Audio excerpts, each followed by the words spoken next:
हमारी कहानी शुरू होती है एक मक्के के खेत से। पास में ही एक बड़ा फार्म था।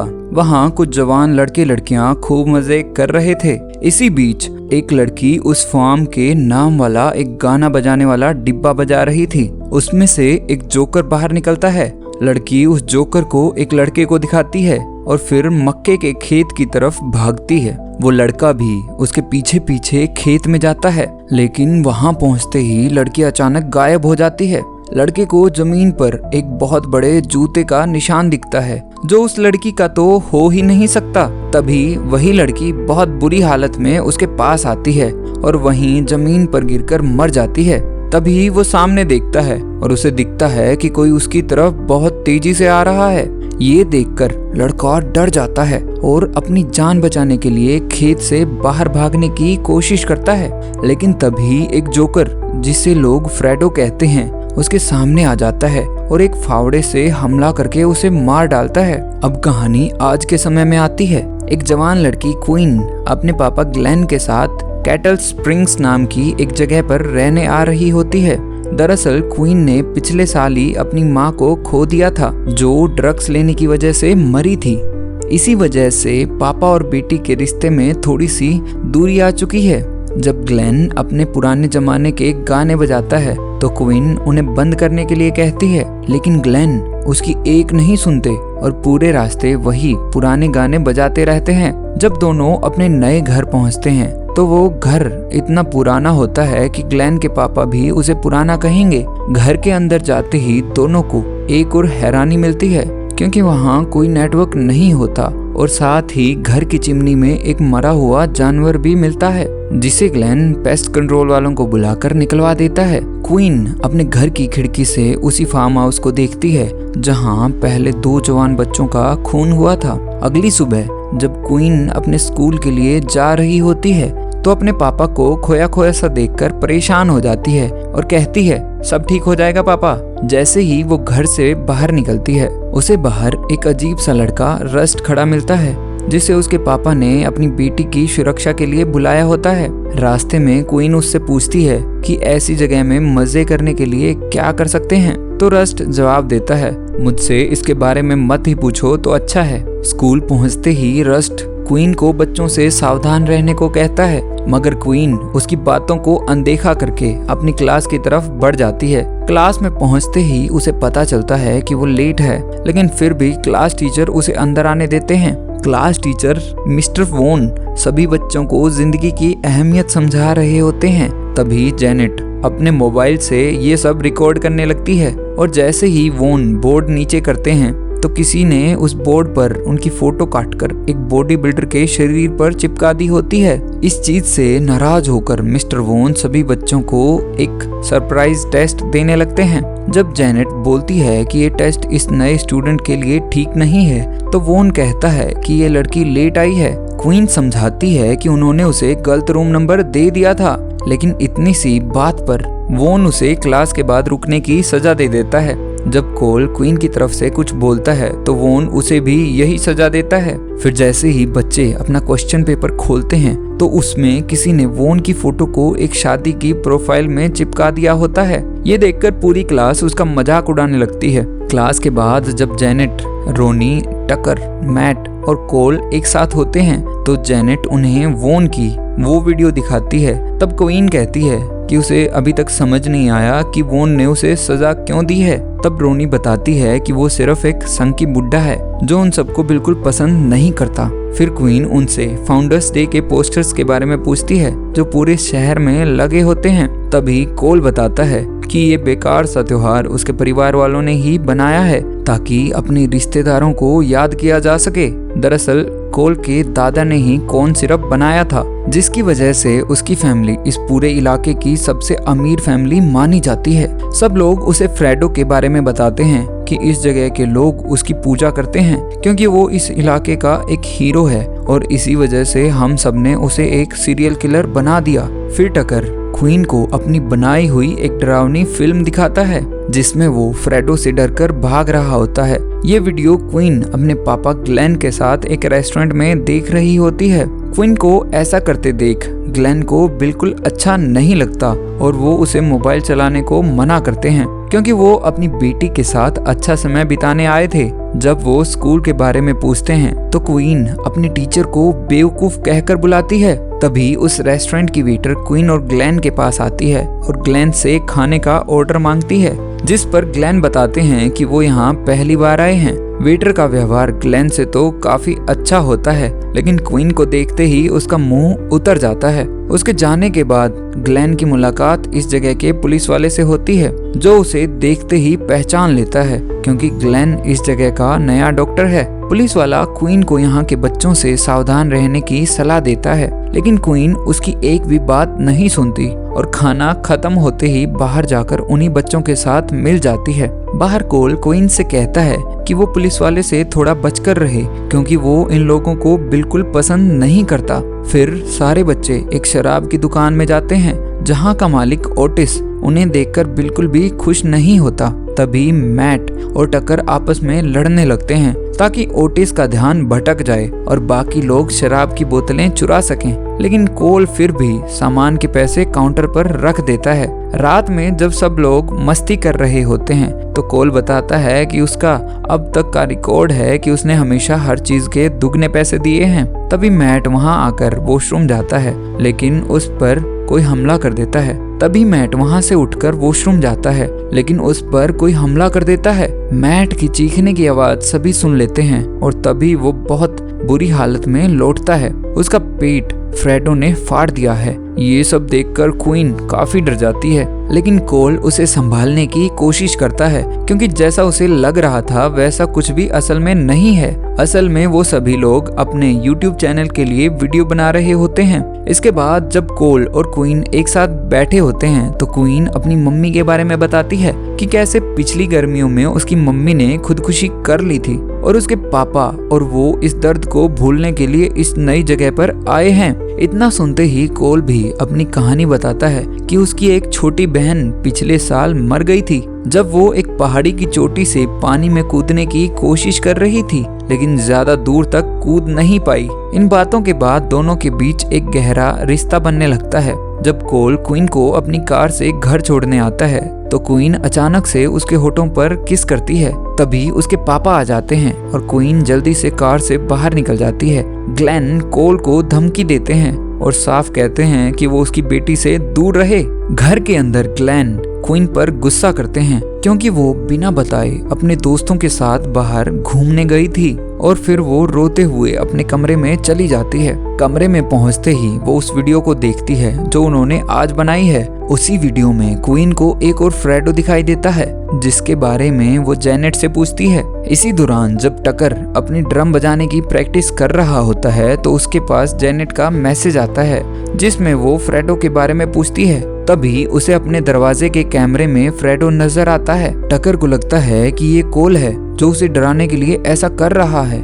लेकिन उसका शक पूरी तरह गलत होता है क्योंकि वो असली फ्रेडो है। जैसे ही टकर एक कमरे में जाता है उसे जमीन पर प्लास्टिक बिछा हुआ दिखता है और अलमारी में उसे वही गाना बजाने वाला डिब्बा मिलता है। अचानक फ्रेडो उसके सामने आकर उसकी गर्दन काट देता है और उसे उसी प्लास्टिक शीट में लपेटने लगता है। अगली सुबह कोल परेड देखने जा रहा होता है, तभी उसका पापा मेयर आर्थर हिल उसे रोक लेता है और बाहर जाने से मना करता है। जब कोल बाहर जाने की जिद करता है तो आर्थर उसे वो दिन याद दिलाते हैं जब उसकी वजह से फैक्ट्री में आग लग गई थी। कोल समझाता है कि उसमें उसकी कोई गलती नहीं थी और कोल की मम्मी भी उसका साथ देते हुए कहती है कि उसे बाहर जाने देना चाहिए।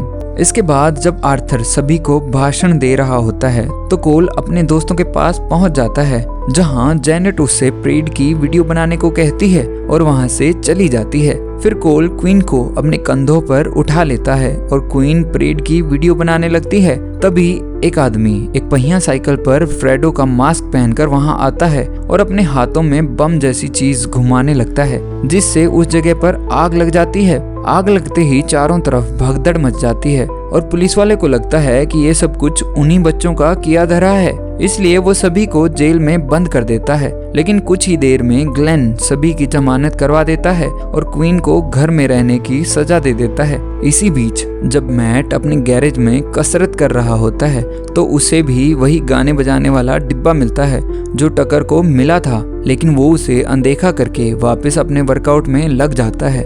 जैसे ही वो वजन रखने वाला होता है, फ्रेडो उसका वजन रोक लेता है और उसमें लकड़ी वाली आरी लगाकर उसका सिर धड़ से अलग कर देता है। रात में क्वीन के पास कोल का मैसेज आता है और वो उसे अपने साथ पार्टी में चलने के लिए मना लेता है। क्वीन जाने से पहले अपने पापा को चेक करती है और फिर कोल के साथ पार्टी के लिए निकल जाती है। रास्ते में कोल उसे वहीं गाना बजाने वाला डिब्बा देता है और जैसे ही क्वीन उसे बजाती है, अचानक उनकी कार के सामने रस्ट आ जाता है, हाथ में बंदूक और मरा हुआ हिरण पकड़े। जब कोल क्वीन की मुलाकात रस्ट से करवाता है तो क्वीन कहती है कि वो उससे पहले भी मिल चुकी है। कोल बताता है कि वो और रस्ट साथ में शिकार पर जाया करते थे। जब रस्ट फिर से क्वीन को सावधान रहने के लिए कहता है तो कोल अपनी कार वहां से ले जाता है। इसके बाद दोनों कोल के फार्म हाउस पहुंचते हैं जहां सारे जवान बच्चे अपनी मस्ती में डूबे होते हैं। वहीं उन्हें रोनी और जेनेट भी मिल जाते हैं। तभी डीजे कोल के बारे में बताता है और कहता है कि आज की पार्टी का पूरा खर्चा कोल ने उठाया है। फिर उसे स्टेज पर बुलाता है। कोल स्टेज पर बस इतना कहता है, तुम सब इस शहर का भविष्य हो, दुनिया की टेंशन छोड़ो और खूब मजे करो।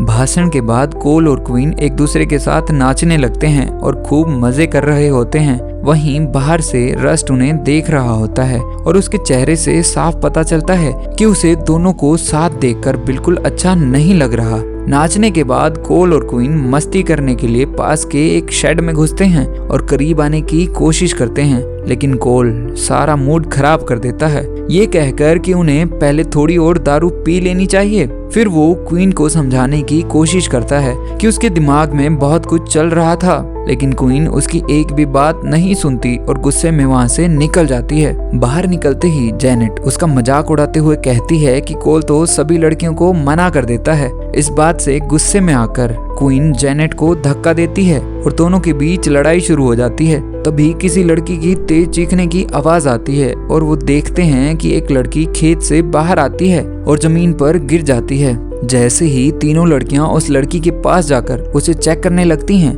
तभी अचानक खेत से उड़ता हुआ मैट का कटा हुआ सिर उनके पास गिरता है। रोनी और जेनेट को लगता है कि टकर और मैट तीनों के साथ कोई मजाक कर रहे हैं, लेकिन जैसे ही क्वीन उन्हें बताती है कि वो लड़की मर चुकी है, दोनों के पैरों तले जमीन खिसक जाती है।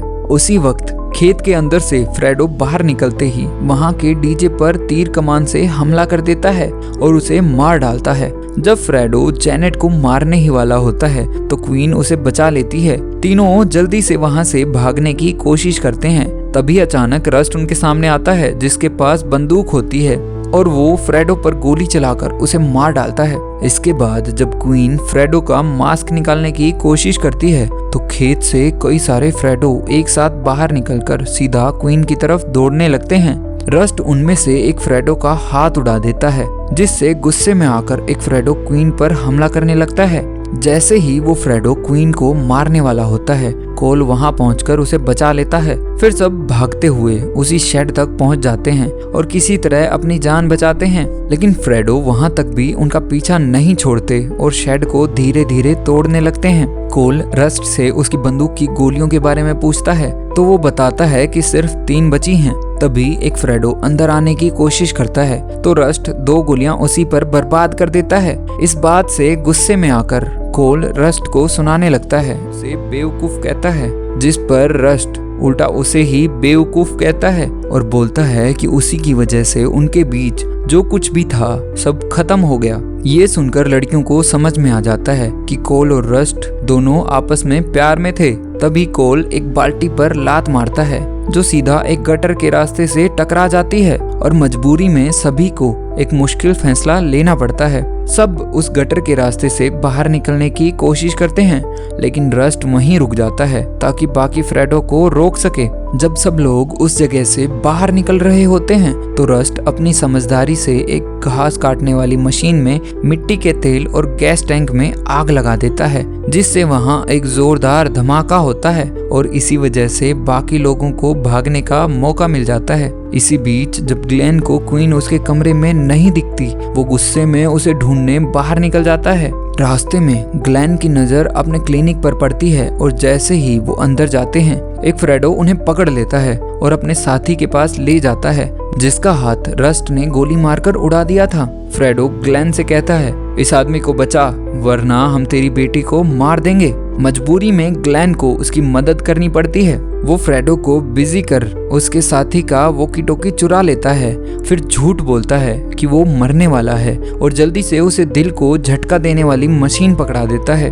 फिर वो चालाकी से उसी का चाकू उठाकर उसकी गर्दन पर वार कर देता है। इसके बाद ग्लेन उसे चाकू ना निकालने की सलाह देता है, लेकिन फ्रेडो उसकी बात नहीं मानता और जैसे ही वो अपने गले से चाकू निकालता है और ग्लेन पर हमला करने की कोशिश करता है, मगर ज्यादा खून बह जाने की वजह से कुछ ही देर में उसकी जान चली जाती है। फिर ग्लेन उसका वॉकी टॉकी लेकर अपनी बेटी को ढूंढने के लिए निकल पड़ते हैं। इसी बीच सभी जवान बच्चे खेत से निकलकर मेन रोड पर पहुंच जाते हैं, जहां उन्हें पुलिस की गाड़ी दिखाई देती है, लेकिन पुलिस वाला उनकी मदद करने के बजाय उल्टा कोल को ही गिरफ्तार कर लेता है। जब क्वीन उसे समझाने की कोशिश करती है कि कोई फ्रेडो की ड्रेस पहनकर उन पर हमला कर रहा है, तो पुलिस वाले को लगता है कि ये बच्चे अब भी उसके साथ मजाक कर रहे हैं।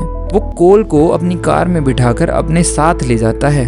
उसके जाने के बाद रोनी दोनों से कहती है उसे लग रहा है अगली बारी उसी की है, क्योंकि डरावनी फिल्मों में ऐसा ही होता है। बस उसके कहने की देर थी कि एक फ्रेडो उन तीनों के पीछे पागलों की तरह दौड़ पड़ता है, जिसके सिर पर क्वीन एक पत्थर से हमला करती है। तभी एक और फ्रेडो रोनी पर अपनी मशीन से हमला कर देता है और उसकी जान ले लेता है। फिर दोनों जल्दी से एक घर की ओर भागते हैं, जहां अंदर उन्हें एक आदमी फ्रेडो की ड्रेस पहने बैठा दिखता है, जिसे देखकर लगता है कि वो मरा हुआ है। तभी उन्हें ऊपर से टेलीफोन की घंटी सुनाई देती है और वो जल्दी से उस रूम में पहुंचकर फोन उठाते हैं, मगर दूसरी तरफ से कोई जवाब नहीं आता। वहीं उन्हें सबकी फोटो मिलती है सिवाय क्वीन के। तभी उन्हें वही गाना बजाने वाला डिब्बा भी मिलता है जो अपने आप बज रहा था। ये सब देखकर क्वीन समझ जाती है कि ये सब किसी का प्लान है और दोनों वहां से भागने लगते हैं। तभी उस घर का फ्रेडो जैनेट पर एक फावड़े से हमला कर उसे हवा में उठा लेता है। क्वीन जल्दी से एक गमले से वार करके उसे नीचे गिरा देती है। इससे पहले कि फ्रेडो दोबारा हमला कर पाए, क्वीन जैनेट के पेट से वो फावड़ा निकालकर उसी पर हमला कर देती है और उसे भी मार डालती है। इसके बाद क्वीन कार की चाबी उठाकर उस आदमी की कार से भागने की कोशिश करती है, लेकिन बेचारी को कार चलानी ही नहीं आती। तभी बाकी सभी फ्रेडो उसकी कार को चारों तरफ से घेर लेते हैं।